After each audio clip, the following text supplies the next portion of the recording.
नमस्कार, मैं दीपक शर्मा, मेरे यूट्यूब मंच पर आपका स्वागत। दोस्तों, किसी भी जंग में दुश्मन को पहले से ही कमज़ोर समझ लेना सबसे बड़ी गलती, और ये गलती इत्तेफाक से अमेरिका और इजराइल से हो गई। अब हो गई तो हो गई, और इसीलिए जब ईरान ने पहली बार पलटवार किया, रिटेलिएट किया इजराइल पर, तो अमेरिका को भी दिन में तारे नजर आ गए। इजराइल ही नहीं हिला, वॉशिंगटन भी हिल गया। सच्चाई है आज की तारीख में कि ईरान की जो टेक्नोलॉजी है, जो मिसाइल टेक्नोलॉजी, जो मिलिट्री टेक्नोलॉजी है, इसके निशाने पर, इसकी जद में इजराइल की हर एक इमारत है। और कहने वाले कह रहे हैं कि ईरान की जो हाइपरसोनिक मिसाइल है वो इजराइल के प्रधानमंत्री नेतन्याहू के घर के करीब तक पहुंच गई है। ये अलग बात है कि अमेरिकी मीडिया ने इस बड़ी खबर को दबा दिया। अब दोस्तों, जिस तरह से ईरान हावी है, ताबड़तोड़ हमले कर रहा है इजराइल पर, जिसको लेकर दुनिया सख्ते में, सबको ताज्जुब हो रहा है कि ईरान अचानक इतना बड़ा पावर कैसे बन गया। दरअसल ये कोई चमत्कार नहीं है। ईरान जो कुछ, जिस तरह से इजराइल को और अमेरिका को बैकफुट पर ले जा रहा है, ये कोई सरप्राइज नहीं है, बल्कि 20-25 वर्षों से ईरान लगातार मिलिट्री और मिसाइल टेक्नोलॉजी पर रिसर्च कर रहा है। और उसका जो रिसर्च और डेवलपमेंट है, आप कह सकते हैं कि वो चाइना, रशिया, फ्रांस और अमेरिका के बिल्कुल करीब है। और इस कड़ी में ईरान की जो हाइपरसोनिक मिसाइल है फतेह, जो साउंड की, ध्वनि की स्पीड से 5 गुना 10 गुना ज़्यादा है उसकी रफ्तार, उसको अमेरिका का एयर डिफेंस सिस्टम रोक नहीं पा रहा है, उसको इजराइल का एयर डोम रोक नहीं पा रहा है। और इसीलिए ईरान जहां चाह रहा है उस इमारत पर मिसाइल गिरा रहा है। अब चाहे वो मोसाद का दफ्तर हो या फिर डिफेंस का हेडक्वार्टर हो, यहाँ तक कि अमेरिका की एम्बेसी है, वहाँ तक भी मिसाइल ईरान की हमला कर रही हैं। अब दोस्तों, क्योंकि ट्रंप साहब मूलतः जो है वो एक बिजनेसमैन है, वो एक व्यापारी हैं, इसलिए ईरान की जो ताकत देखकर वो चाहते हैं कि कंप्रोमाइज़ हो जाए। इसीलिए उन्होंने कल भी स्टेटमेंट दिया था और आज भी इस बात को दोहराया है कि अगर ईरान युद्ध विराम करता है तो कई बातें ईरान की मानी जा सकती हैं। ये ट्रंप साहब का ऑफर है, बिजनेसमैन ट्रंप का ऑफर है। उधर ईरान का कहना है, जो ईरान के सर्वोच्च नेता हैं खामनेई साहब, खामनेई का कहना है कि नहीं, जंग तभी खत्म होगी अब जब ईरान की सारी शर्तें मानी जाएंगी। जितने भी टर्म्स एंड कंडीशंस हैं वो अब ईरान डिक्टेट करेगा। ये ईरान का वर्जन है। अब आप कह सकते हैं कि इसका मतलब यही है कि फिलहाल इस जंग में ईरान झुकने को तैयार नहीं है, क्योंकि 25-30 सालों से इस जंग की वो तैयारी कर रहा था। होमवर्क ठीक था ईरान का। अब दोस्तों, जिस तरह से जवाबी कार्रवाई चल रही है, ईरान हाइपरसोनिक मिसाइल दाग रहा है, उधर इजराइल भी मोसाद के ज़रिए बहुत ही स्पेसिफिक टारगेट्स पर स्ट्राइक कर रहा है तेहरान में। अब ये जंग किस मोड़ पर जाती है? क्या ये युद्ध महायुद्ध में तब्दील हो जाता है और कहीं ना कहीं अमेरिका, फ्रांस और ब्रिटेन इजराइल के पीछे खड़े हो जाते हैं? क्या ये युद्ध तीसरे विश्व युद्ध की तरफ मुड़ जाएगा? ये तो मैं आगे बताऊंगा, लेकिन अभी तक जो 4-5 दिन का युद्ध हमने देखा है, 4-5 दिन का, उससे तीन बातें ईरान ने साबित की हैं। दुनिया को 3 बड़े मैसेज ईरान ने पहली बार दिए। Number 1 cheese, for the first time Iran ने यह साबित किया है कि उसकी जो मिलिट्री टेक्नोलॉजी है, खासकर हाइपरसोनिक मिसाइल, वो टेक्नोलॉजी अमेरिका, रशिया और चाइना, अगर इससे ज़्यादा नहीं है तो कम भी नहीं, यानी कहीं ना कहीं ईरान अमेरिका, रशिया और चाइना के लीग में खड़ा है मिलिट्री सुपर पावर की, जहाँ तक बात है, अपनी मिसाइल टेक्नोलॉजी के दम पे। पॉइंट नंबर 2, अभी तक ईरान की घेराबंदी सभी करते थे, अमेरिका भी, इजराइल भी, उधर कभी कभी सऊदी अरब भी, और भी बहुत सी बादशाह थीं जो ईरान की घेराबंदी करती थी। लेकिन ये जो 4-5 दिन में ताकत दिखी है ईरान की, ईरान आज की तारीख में सऊदी अरब हो या फिर यूरोप के मुहाने पर टर्की हो या बाकी मुल्क हो, इस्लामिक कंट्रीज़ हों, आज मिडिल ईस्ट की सबसे बड़ी ताकत के रूप में ईरान इमर्ज हो रहा है। यानी कहीं ना कहीं ईरान ने अपनी सुप्रीमेसी, साबित कर दिए और आने वाले दिनों में पूरे मिडिल ईस्ट में जो वर्ल्ड ऑर्डर है उसको तय अब ईरान करने जा रहा है। पॉइंट नंबर 3 ये है कि जंग भले ही इजराइल ने शुरू की हो, अमेरिका की शय पर शुरू की हो, सच्चाई ये है कि ये जंग अब ईरान ही ख़त्म करेगा। ये भी एक संदेश ईरान ने देने की कोशिश की है। अब दोस्तों 2 बड़े सवाल हैं और बड़े बुनियादी सवाल हैं। नंबर 1 सवाल ये है कि क्या डोनाल्ड ट्रंप, क्या अमेरिका ये जो ईरान और इजराइल का कन्फ्लिक्ट है इसको रोक पाएगा? जैसे भारत और पाकिस्तान के बीच में हस्तक्षेप किया, कथित हस्तक्षेप किया ट्रंप ने, क्या इस तरह का कोई हस्तक्षेप, क्या इस तरह का कोई ट्रूस, कोई कंप्रोमाइज़ आज की तारीख में ट्रंप कर पाएंगे या नहीं कर पाएंगे? वो पिछले कई दिनों से रिक्वेस्ट कर रहे हैं, ऑफ़र भेज रहे हैं। क्या ट्रंप की हैसियत है कि वो ईरान और इजराइल के बीच में समझौता करा दे? ये एक बड़ा सवाल है अमेरिका को लेकर। और दूसरा सवाल है जो इसी से कनेक्टेड है कि ईरान के पास गोला बारूद का, मिसाइल्स का, हाइपरसोनिक मिसाइल्स का कितना बड़ा ज़ख़ीरा है। क्या 2000 मिसाइलें हैं, 5000 मिसाइलें हैं, या 10,000 से ज़्यादा मिसाइलें, या मिसाइलें उसकी फैक्ट्रीज़ में बन रही हैं और फैक्ट्री जो है वो ईरान के हाथ में है, आत्मनिर्भर है ईरान मिसाइल के मामले में। तो ये जो ज़ख़ीरा है ये कितने दिन का है? इसका मतलब ईरान कितने दिन तक इजराइल से लड़ सकता है? और अगर अमेरिका इस जंग में शामिल होता है तो भी क्या ईरान लड़ेगा और महीनों तक लड़ पाएगा? Big question.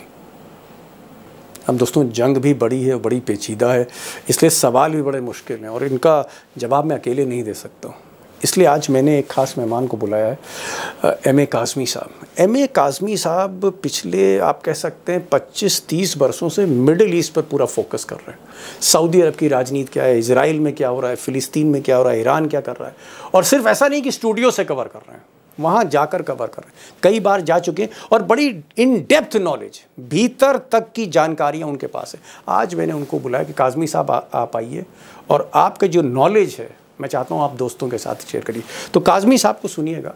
और मुंबई से हमारे साथ एस अतर सीनियर पत्रकार हैं, सीनियर जर्नलिस्ट हैं, ये भी जुड़ रहे हैं और ये भी लगातार खासकर जो मीडिया का दूसरा पहलू है, मैं CNN BBC की बात नहीं कर रहा, जो ईरान का पहलू है, जो आप कह सकते हैं जो अरब मीडिया है, वहाँ के YouTube चैनल्स हैं, वहाँ की वेबसाइट्स हैं, उनका क्या नज़रिया है, उस नज़रिए से इस जंग को कैसे देखा जाए। तो मैंने अतर साहब को बुलाया, वो मुंबई से जुड़ रहे हैं। इन दोनों को सुनिए, एक तस्वीर जो है वो आपके सामने आएगी कि होने क्या जा रहा है।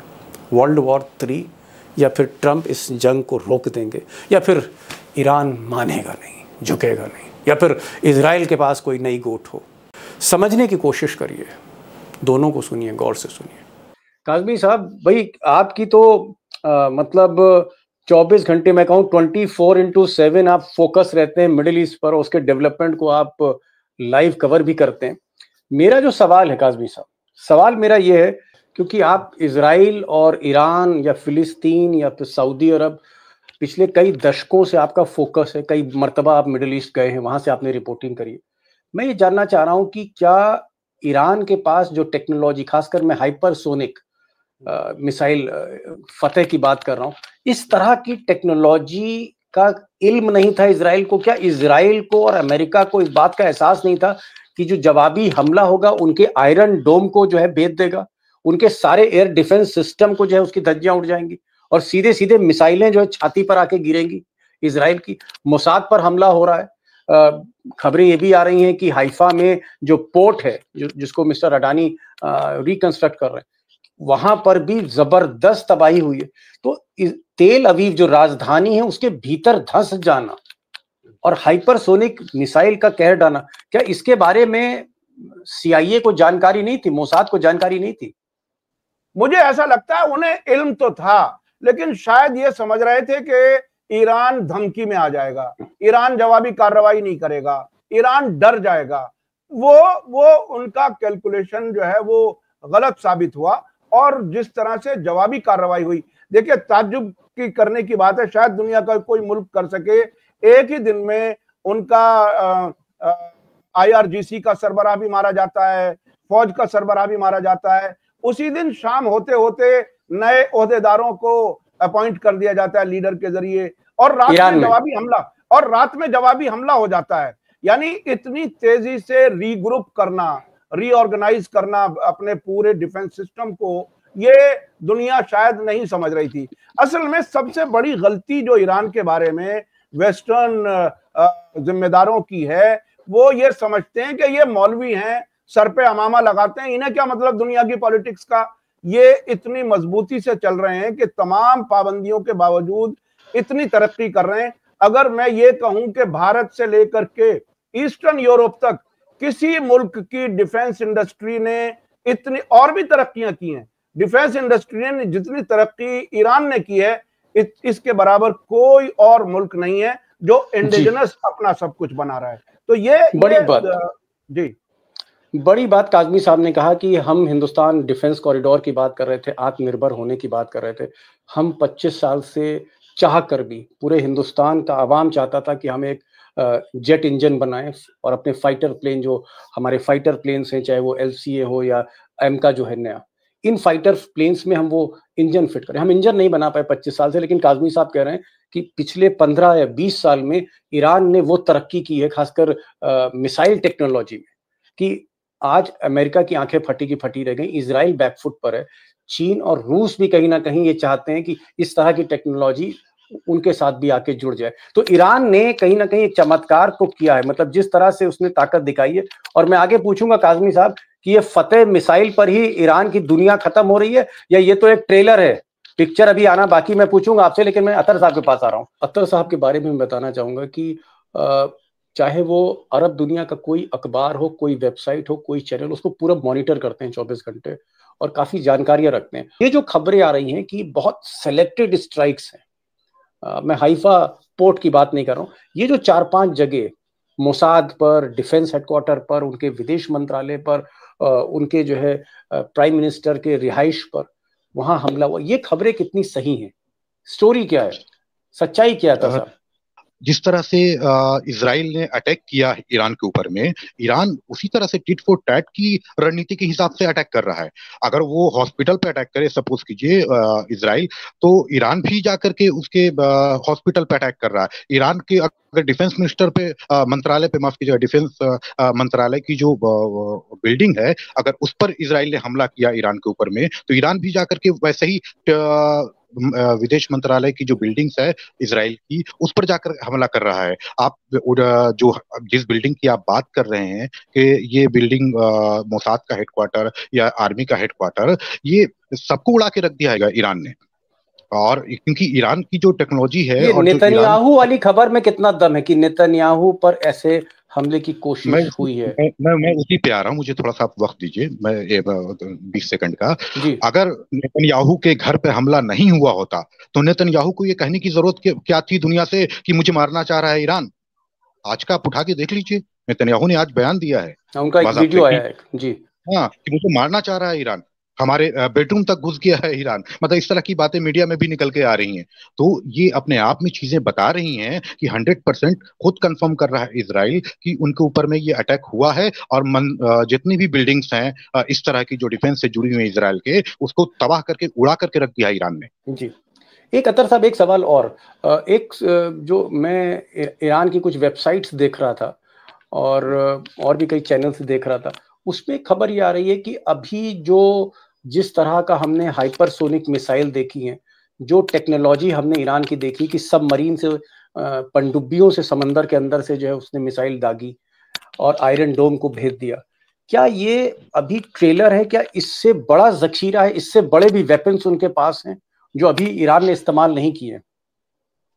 देखिए, बिल्कुल मुझे भी यही लगता है, जितना मैं स्टडी किया हूँ ईरान को, कि उनके पास में पूरी एक बेंच तैयार है, वो मिसाइलों की हो या फिर क्या कहते हैं डिफेंस सिस्टम की हो उनके, या फिर उसके बाद उनकी लिटरेसी रेट को देख लीजिए आप, 90% उनकी लिटरेसी रेट है। आप इजराइल उसके सामने कहाँ टिकता है? तो ये जितनी भी चीजें हैं इजराइल ने अभी, माफ कीजिएगा, ईरान ने अभी कोई ऐसी चीज अभी नहीं किया। वो अमेरिका के लिए मुझे लगता है छुपा के रखा है कि जब अमेरिका आएगा तब असल टेक्नोलॉजी ईरान की देखने को हम सबको मिलेगी और दुनिया को मिलेगी। काज़मी साहब भाई, आप तो एक्सपर्ट हैं और कई बार ईरान भी गए हैं, उस पूरे जगह को समझते हैं।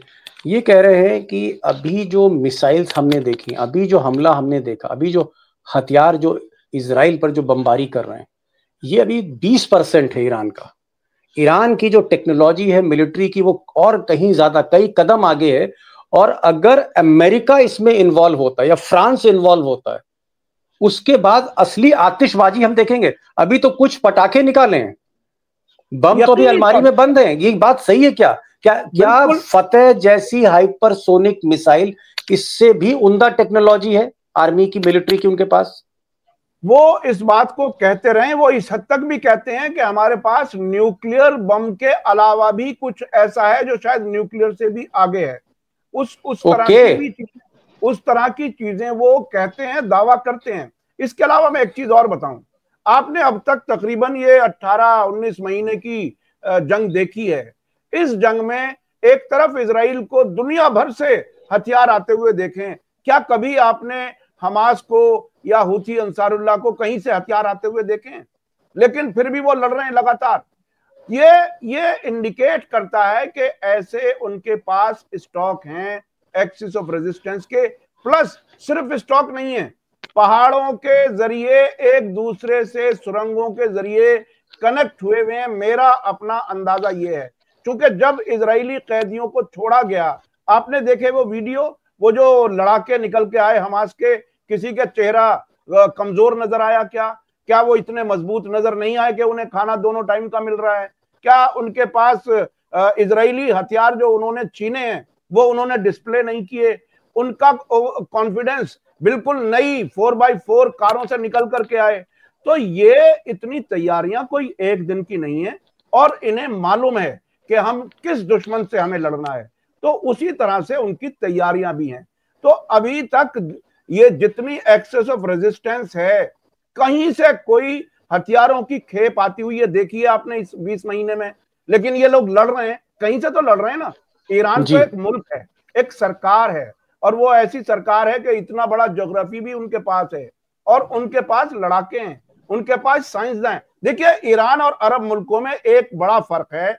ईरान ने इस्लामिक रेवोल्यूशन के बाद एजुकेशन पे बहुत बड़ा काम किया है। वहां साइंसदान ऐसे पैदा हुए हैं जो इजराइल और अमेरिका और यूरोप के मुकाबले में भी चीजें उनसे ज्यादा उम्दा किस्म की बना रहे हैं।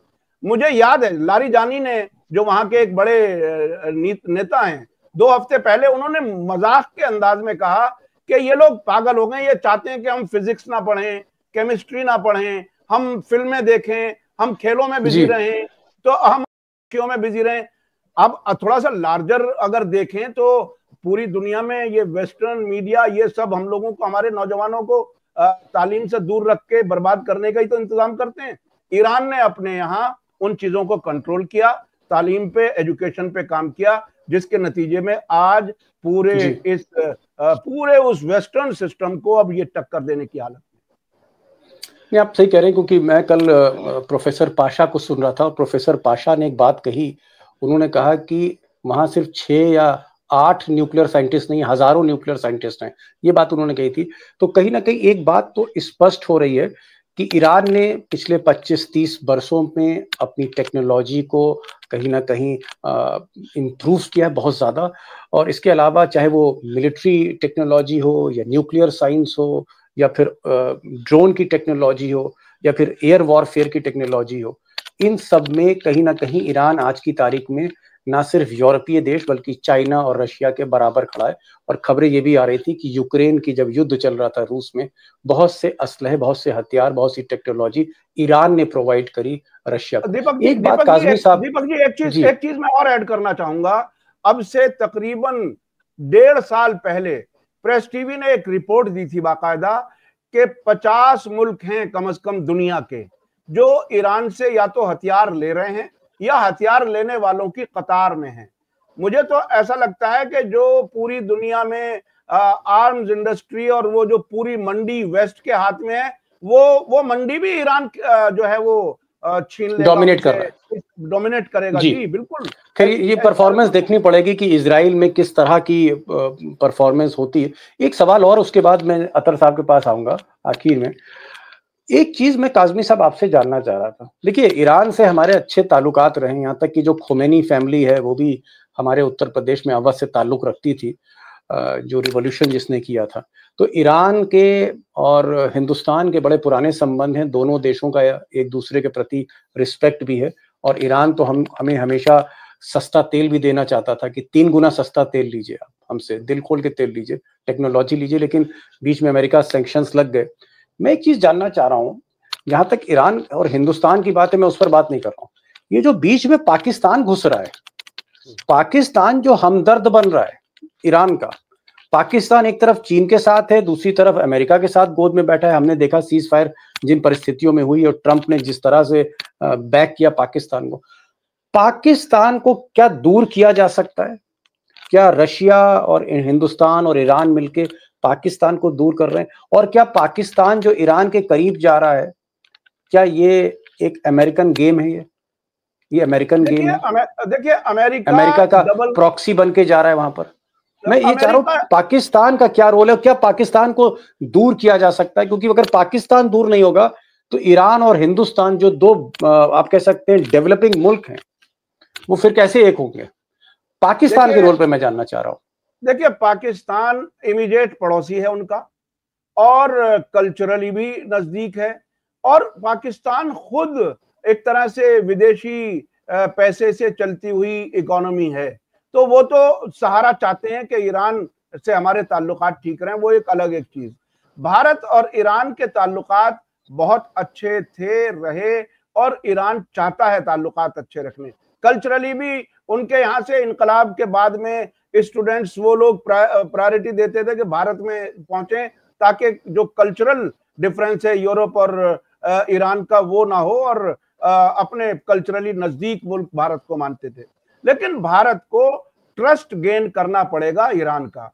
क्या ये बात सही नहीं है कि अमेरिका के कहने से भारत ने India, Pakistan, Iran gas pipeline से हाथ खींचा? क्या ये बात सही नहीं है कि चाबहार में भी उस स्पीड से भारत काम नहीं कर रहा जिस स्पीड से करनी चाहिए थी एग्रीमेंट के तौर पर? ईरान को इस बात की शिकायत है। चाइना, जापान वगैरह अपने काम काफी तेजी से कर रहे हैं। क्या ये बात सही नहीं है कि हम अमेरिका के कहने पर हम तेल भी बंद कर देते हैं?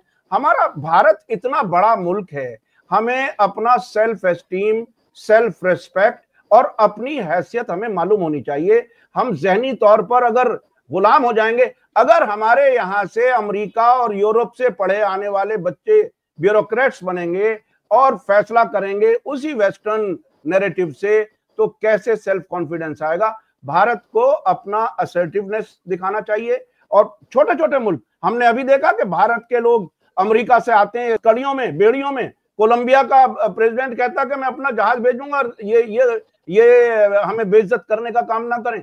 हमारे अंदर वो सेल्फ रिस्पेक्ट, सेल्फ एस्टीम और अपने फैसले खुद करने का अगर रवैया बने और ईरान का भरोसा जीतें, तो यकीन जानिए ईरान भारत के बहुत नजदीक आना चाहता है, और भारत को बहुत फायदा है उसमें। तेल भी सस्ता मिलेगा, बहुत सी चीजें हो सकती हैं, हमारा एक्सपोर्ट भी बढ़ेगा, सारी चीजों में आसानी होगी। अतर साहब, यही सवाल मैं आपसे करना चाहूंगा, आपको लगता है कि पाकिस्तान एक एजेंडा के तहत ईरान के बहुत क्लोज आ रहा है? हालांकि क्लोज था, लेकिन जो इधर हम नजदीकियां देख रहे हैं, क्या आपको लगता है एजेंडा है पाकिस्तान का कि हिंदुस्तान को थोड़ा दूर करो यहां से?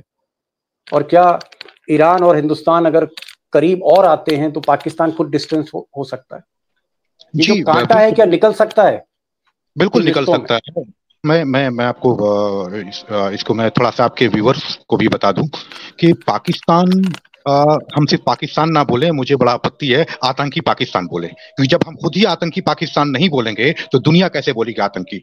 ये हमने फॉरेन पॉलिसी में अपने अभी देख लिया कि हमारा कितना इम्पैक्ट रहा।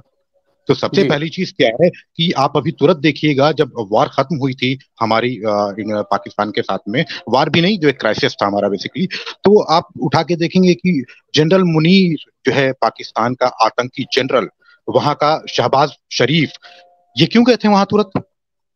ईरान जाकर, ईरान क्यों गए थे ये? क्योंकि इनको ईरान से टेक्नोलॉजी चाहिए, इनको ड्रोन की टेक्नोलॉजी चाहिए जी, इनको वहां से मिसाइल की टेक्नोलॉजी चाहिए, इनको सस्ते में भिखारी पाकिस्तान को फ्यूल चाहिए जी, क्रूड ऑयल चाहिए उनको, और ये सारी चीजें ये हमारे खिलाफ में करने की पूरी योजना है, क्योंकि मैं उस दौरान में काफी जो पाकिस्तान के डिफेंस एक्सपर्ट हैं मैं उनको पता, तुरंत ईरान का नाम आया। जैसे इंडिया की वॉर जो शुरू इंडिया ने अटैक किया, उनको जो है तबाह किया आतंकी अड्डों को, तुरंत वहां के एक्सपर्ट को ईरान की याद आ गई। वैसे तो वो देख लीजिए किस तरह से अपने माइनॉरिटीज के साथ में पेश आते हैं। वो आप पारा चिनार का देख लीजिए किस तरह से जो है शियाओं को शहीद किया उन लोगों ने, पाकिस्तानियों ने, उनकी सरकार ने, पाकिस्तान ने, पाकिस्तान की सरकार ने ही किया ना सर।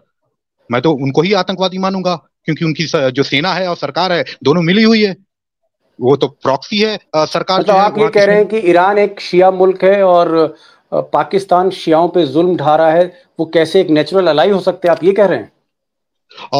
नहीं, इससे तो ऊपर आ गई, लेकिन उनका शुरू से उनके जो मुल्ला हैं, खास करके वहां पे जो मौलवी हैं, वो बड़े पाकिस्तान के वो बड़े मतलब जहर उगलते रहते हैं, और माइनॉरिटीज के साथ में, और सिर्फ ना शियाओं के साथ में, बाकी और भी जो माइनॉरिटीज है उनके साथ में भी वो इस तरह का जो है बर्ताव करते रहते हैं। तो ये जो खेल है ये हमें बहुत हमारे जो स्ट्रेटेजी मेकर लोग हैं, जो हमारे खास करके जो विदेश नीति को देखते हैं, उनको ये समझने की जरूरत है कि पाकिस्तान को किसी भी तरह से ईरान के नजदीक ना आने दिया जाए, क्योंकि ईरान हमारा बहुत पुराना अलाई है।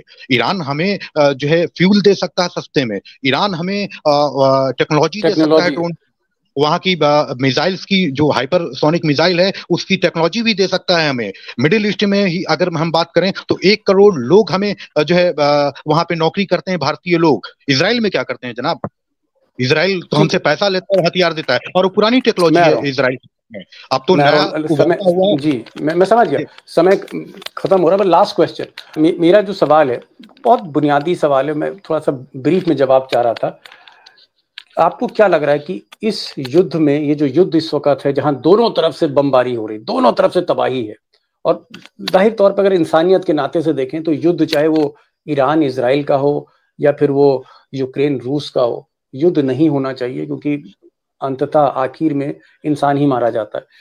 लेकिन मैं चाह रहा हूं कि क्या ये युद्ध अभी महायुद्ध में तब्दील होता हुआ आपको दिख रहा है, या अगर अमेरिका रशिया ये सब एक होकर थोड़ा सा प्रेशर करें तो कंप्रोमाइज हो सकता है? क्या ईरान कंप्रोमाइज करने को तैयार होगा या नहीं होगा?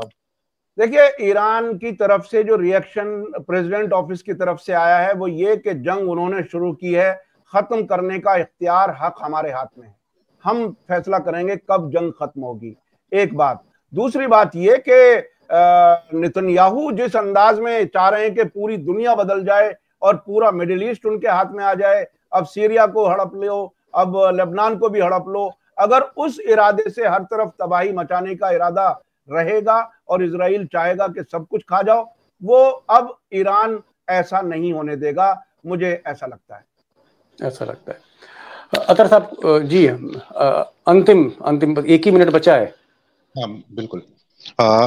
मैं ये कहना चाह रहा था कि देखिए, ये फैसला पूरे वेस्ट को लेना है कि जब तक वो फिलिस्तीन को आजाद नहीं करेंगे तब तक उनको ये अब उनके वर्ल्ड ऑर्डर पे चैलेंज होता रहेगा।